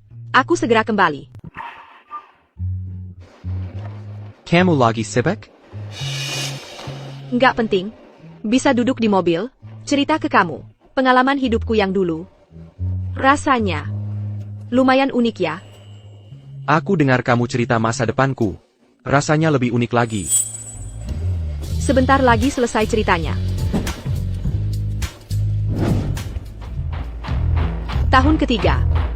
Karena perusahaan tumbuh terlalu cepat, Kamu jadi dengki sama pihak-pihak lokal di Jiangzhou. Disingkirkan habis-habisan. Kamu terpukul berat. Grosir barang kecil fisik. Terpaksa bertransformasi. Masuk ke industri teknologi, tapi malah buka dunia baru.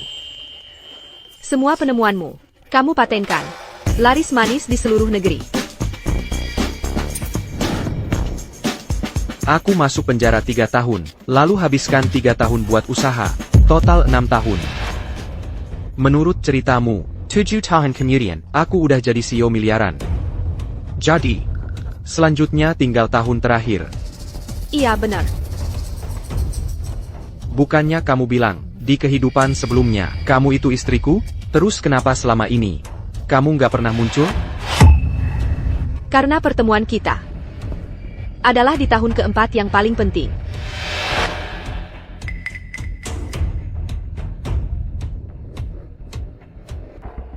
Kehidupan sebelumnya, aku sudah kehabisan akal. Tidak tahu harus kemana. Lalu sampai di sini. Tunggu. Kamu bilang kamu kehabisan akal? 7 tahun? Bisa membuatmu jadi CEO triliunan. Tentu juga bisa membuatku jatuh seketika. Benar-benar nasib bisa berubah sewaktu-waktu, tidak ada yang abadi.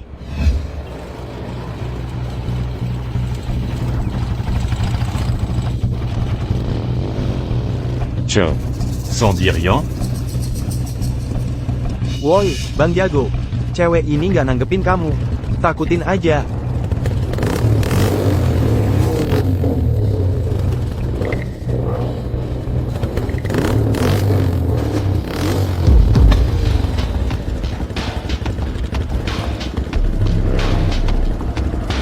Kamu baik-baik saja?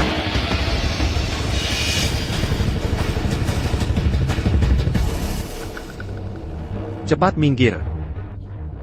Lu anak siapa sih? Gue lagi ngedeketin cewek. Uruzan lui apa? Kok gue lihat lu agak familiar ya? Lu tunggu aja. Ini pertama kali kita bertemu, karena aku menyelamatkanmu. Memang kamu menyelamatkanku. Tapi bukan pertama kali bertemu. Kita sudah bertemu sejak lama. Itu, si jago tadi. Apa itu Su Youwei yang nabrak aku dulu? Ayo pergi.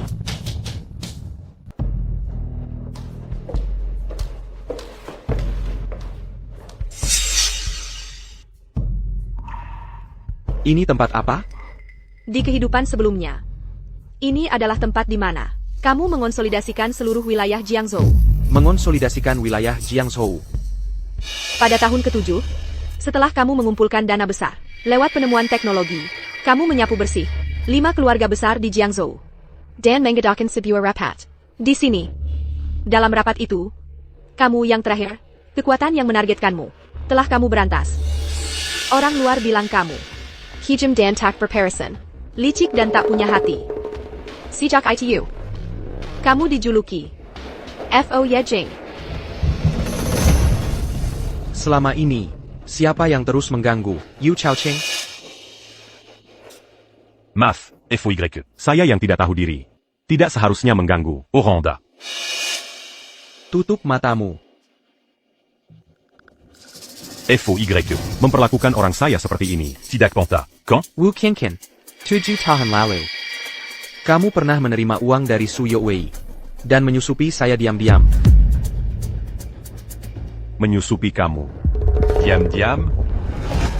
Su Youwei menyuruhmu mencari orang untuk menabrak saya dengan mobil. Kaki saya yang satu ini. Beginilah caranya jadi cacat. Saya tidak peduli kalian itu, Bos Zhangzhou, Lao Wu, atau si bungsu. Mulai sekarang, dengar nama Yu Chaoqing.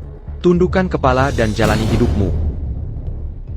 Mulai sekarang, dengar nama Su Jing. Tundukkan kepala dan jalani hidupmu. Inilah kehidupanmu di kehidupan sebelumnya. Menjadi Jing Foye, seluruh kisahnya. Kisah yang menarik ya. Kalau semuanya berjalan sesuai takdir yang sudah ditentukan, kenapa kau kembali membantuku? Karena Kereza, hidup seperti ini cukup legendaris. Kau mengganggu sebab akibat. Mungkin aku tak akan menjadi Jing Foye. Aku takut akan mengecewakanmu. Jangan salah paham ya, aku tidak bermaksud menyalahkanmu. Aku hanya takut, aku mungkin tak akan menjadi orang kuat yang kau bayangkan dan mengecewakan harapanmu. Aku tidak punya harapan padamu. APA. Aku tidak punya harapan padamu, dan juga tak ingin kau menjadi siapapun. Aku hanya merasa, di kehidupan sebelumnya, hidupmu terlalu menderita. Ibumu meninggal muda. Kau difitnah dan dipenjara. Ditinggalkan semua orang. Kekamu pada. Kau berjuang keras. Dari orang yang polos dan baik hati. Menjadi foye yang kejam, dan tak berperasaan. Hidupmu terlalu sulit dan melelahkan. Aku merasa iba padamu. Karena takdir memberiku kesempatan untuk hidup sekali lagi, aku tak punya permintaan lain. Hanya ingin kau menjadi dirimu sendiri. Terima kasih atas perhatianmu. Jangan buru-buru berterima kasih. Ada satu hal yang kusembunyikan darimu. Menipuku? Aku bukan istri masa depanmu. Di kehidupan sebelumnya, kau hanya membawa bersamamu. Kau tak pernah mencintaku. Tak pernah mencintaku. Apakah karena di hatiku ada Xiao Yuer? Xiao Yuer di hatimu. Sebenarnya tidak sepenting yang kau kira. Bagaimana mungkin? Dunia bilang biksu wanita tak punya perasaan. Dibandingkan dengan dirimu di kehidupan lalu. Itu apa lagi? Kaulah orang yang tak punya perasaan. Kau dari ajaran Buddha, memahami belas kasih.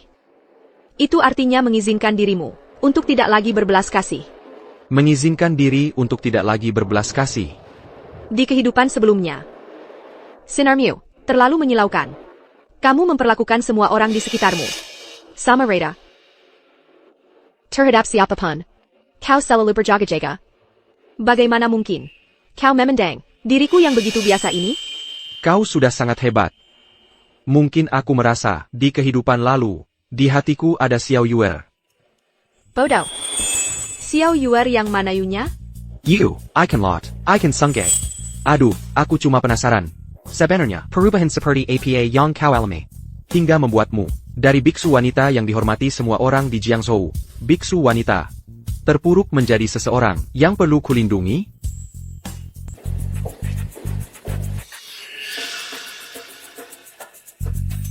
Ayah. Kejilan Yang Kulakukan di Jiangzhou. Sudah cukup. Semuanya harus diakhiri. Aku mengerti. Aku akan pergi. Jaga dirimu baik-baik. Kamu mau kemana? Yu Zhaoqing. Yu Zhaoqing, berang-berangmu. Yu Zhaoqing. Kakakku sudah cukup baik padamu. Cukup sampai di sini. Jangan serakah lagi.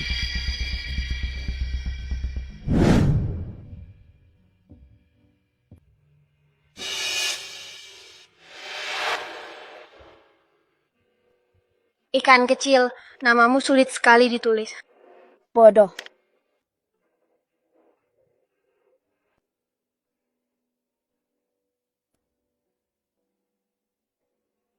Kak Shujing, kalau sulit jangan ditulis. Ikan dari ikan kecil itu ikan sungai, ikan laut, semuanya ikan. Sayang. Sayang. Jangan teriak lagi, dia sudah pergi. Tanya sesuatu, dong. Kakakku akhir-akhir ini agak aneh. Kayak orang lain aja. Sepengetahuanku, dia nggak mungkin tiba-tiba baik banget sama seseorang. Ditanya, jawabannya cuma soal kehidupan masa lalu gitu. Aku tanya nih, apa kakakku hidup kembali dari kehidupan sebelumnya? Sudahlah, 3 kata aja, nggak bisa ngomong.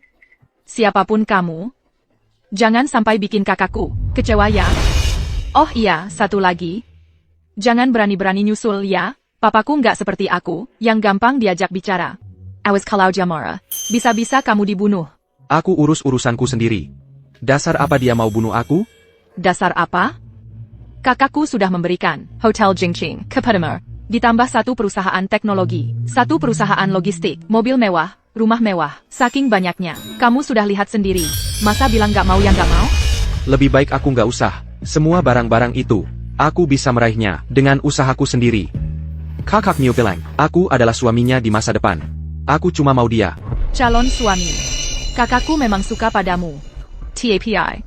Dia tidak pernah punya niat menjadikanmu suaminya. Tidak mungkin. Kenapa tidak mungkin? Sadarlah. Kakakku sudah lama mempelajari ajaran Buddha. Dia tidak mau menikah. Kamu kan tahu. Aku tahu. Mungkin. Dia sedang menunggu. Menunggumu? Dasar apa? Kakakku sudah setuju. Mau menikah dengan orang yang diatur ayah. Tapi syaratnya adalah semua yang dia lakukan padamu. Keluarga tidak boleh ikut camper. Siapa suruh kamu tidak ikut kakakku ke kamar ranjang air? Kalau langsung berhasil, mungkin kamu bisa. Ayah bisa dihargai karena anaknya. Ayahku bahkan bisa mengizinkanmu menjadi menantu yang tinggal di rumah mertua. Sudahlah, sudahlah. Kakak, jaga dirimu baik-baik. Yu Zhaoqing. Ha. Semua barang-barang ini ku kembalikan padamu. Jangan pergi, boleh tidak? Hei. Tidak boleh.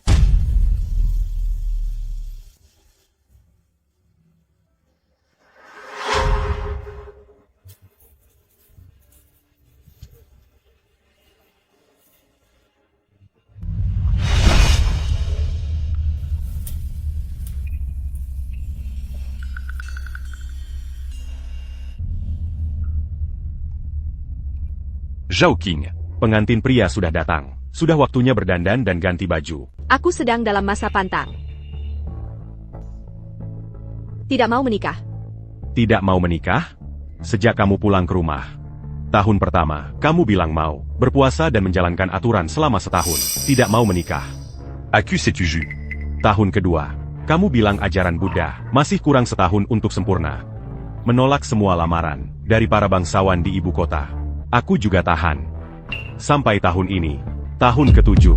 Di hari pernikahan, kamu bilang apa padaku? Masa pantangmu sendiri? Masa pantang ya masa pantang. Kalau dilanggar, aku akan gantungkan kain putih di depan pintu rumah. Baik. Kamu tidak mau menikah juga boleh. Intinya, kali ini, calon pengantin pria yang melamar. Latar belakangnya sangat besar.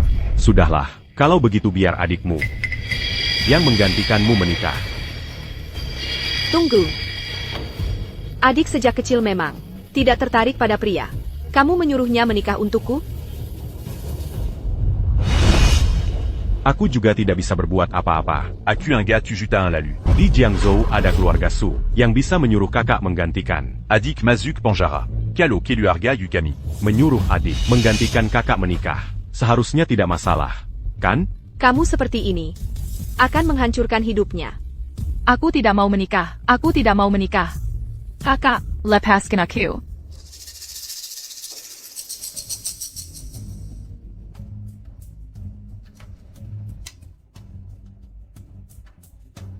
Suruh Muswe pulang saja. Sekarang, tidak ada lagi masa pantang. Paling-paling. Aku bunuh diri untuk membuktikan tekadku. Berdasarkan perkembangan di kehidupan sebelumnya, keluarga Yu semakin merosot dari tahun ke tahun.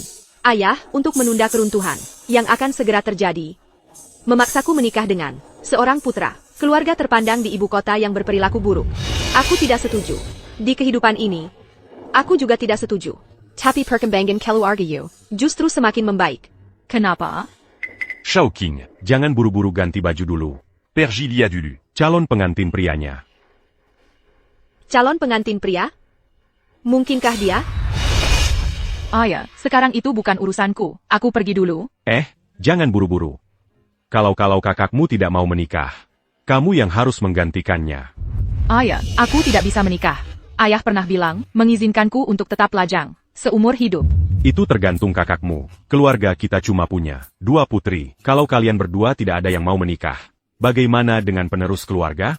Ayah cuma ingin mencari keluarga dengan later belakang kuat untuk dinikahkan. Kak. Tenang. Aku tidak akan membiarkanmu terluka. Zhao Qing, ayah yakin, setelah kamu melihat calon pengantinnya, kamu akan mau menikah. Benarkah dia?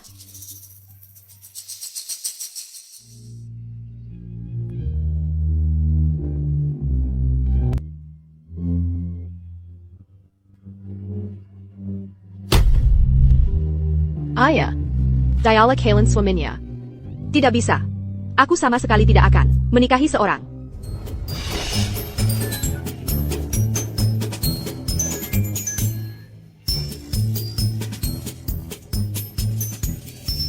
Ini. Nice. 8 orang ini adalah calon suami pilihan ayah yang terbaik untukmu. Mereka semua punya niat untuk menikahimu. Ayah jangan main-main.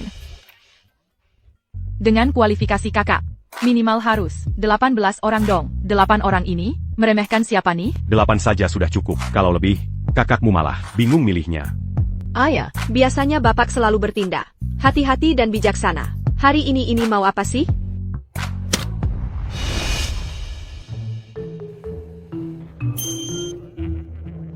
Shao King, calon suami ini mau dipilih, atau tidak? Sekarang masih ada waktu untuk mundur.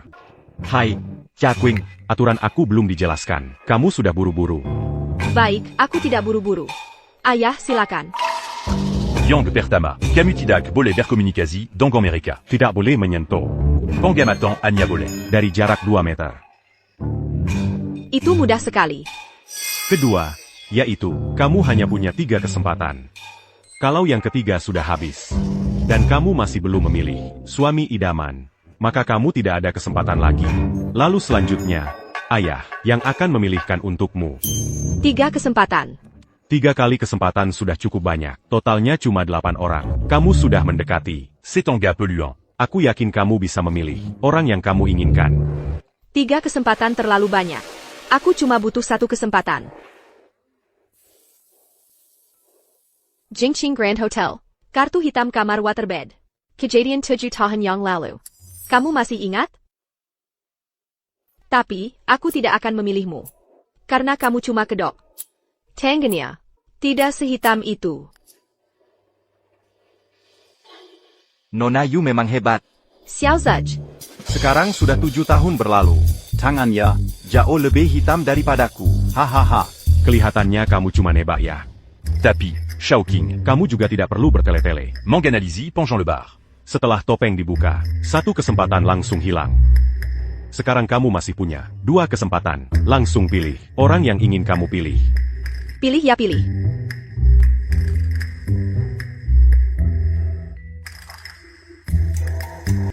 Usulan untuk memilih jodoh ini adalah ide kamu. Atau ide ayahku? Lucu banget. Aku sangat suka. Cepat keluarkan barang yang ada di belakangmu itu. Setelah itu baru bisa melepas topeng. Bo Hao, itu kamu? Nona Yu. Dekan orang Penkang. Aku juga bingung. Kenapa kamu memilih aku? Aduh, salah ingat. Di kehidupan ini dia tidak pincang. Tidak Penkang, masa tidak bisa dipincangkan? Berani membuat kakakku kesulitan. Kalau dia tidak bisa memilih, terus aku yang dinikahkan, gimana? Nona kedua. Hamba bersedia menggantikan. Cepat pergi. Jangan maksa aku menendang kaki baikmu yang satunya. Shao King, sekarang kamu hanya punya 1 kesempatan terakhir. Kalau kamu masih tidak bisa memilih.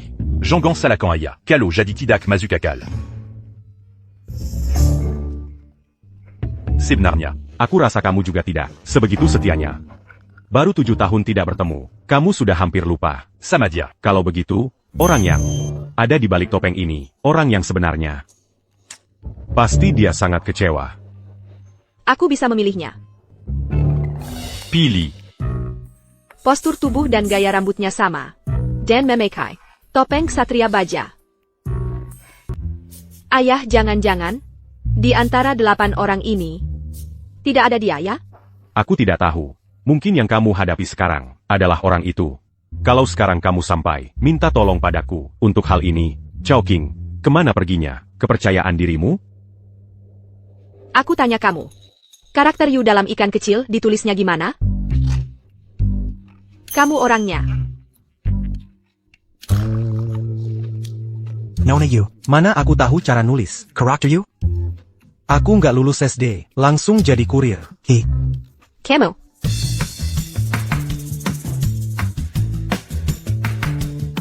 Sudah kuduga. Kalian cuma main-main denganku.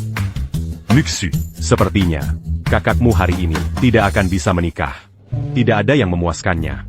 Sepertinya hanya kamu yang bisa menggantikannya. Ayo, biar aku perkenalkan. Kalian. Yang ini, Dialayong Mambantu Keluargayu. saat kami hampir bangkrut. Dengan memberikan dana yang cukup, Un tuk Mambantu Keluargayu. melewati masa sulit. Tuan Muda Peng. Hormat saya. Yang ini, Adaladari. Kingjing Technology. Compagnie, LTD. Tuan Zush Kesil. dia membuka patennya secara cuma-cuma. Sehingga kami bisa merasakan manisnya perkembangan teknologi. Membantu keluarga Yu kembali ke puncak. Tuan Yu. Sekarang panggil saja saya, Tuan Davolong. Selanjutnya, Kenapa giliranku? Malah nggak dibahas. Aku masih nunggu. Dipuji sama Basio. Sekarang aku ini. Ohayong asli. Haha.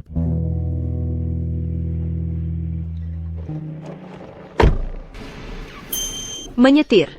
Mau kemana? Jangan tanya, jalan aja. Nona, keserakahan, kebencian, dan kebodohanmu masih sangat parah. Praktik 2 kehidupan sia-sia. Ini kurang baik. Kamu siapa? Namaku Sujing. Umurku 30 tahun. Sehari lagi. Aku akan jadi suamimu. Nama panggilanmu Xiao Yuer. Aku tidak salah orang, kan? Singkatnya, aku adalah suamimu di masa depan. 7 tahun lalu karena kecelakaan, kita berpisah. Tak disangka, aku malah jadi CEO triliunan rupiah. Meski aku tidak tahu seberapa hebat dirimu di masa depan, tapi cepat atau lambat, kita pasti akan bersama. Jadi, cepatlah menikah dan punya anak. Bersamaku.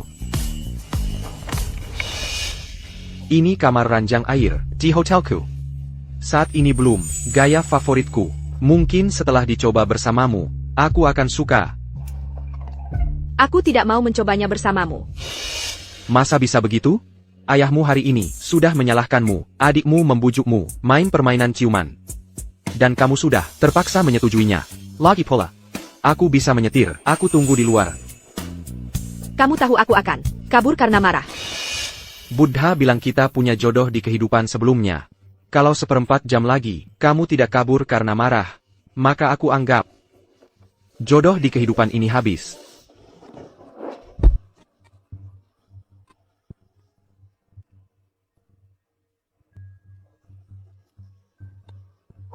Ngomong apaan sih? Berhenti. Biar aku lepaskan tasbih ini dulu.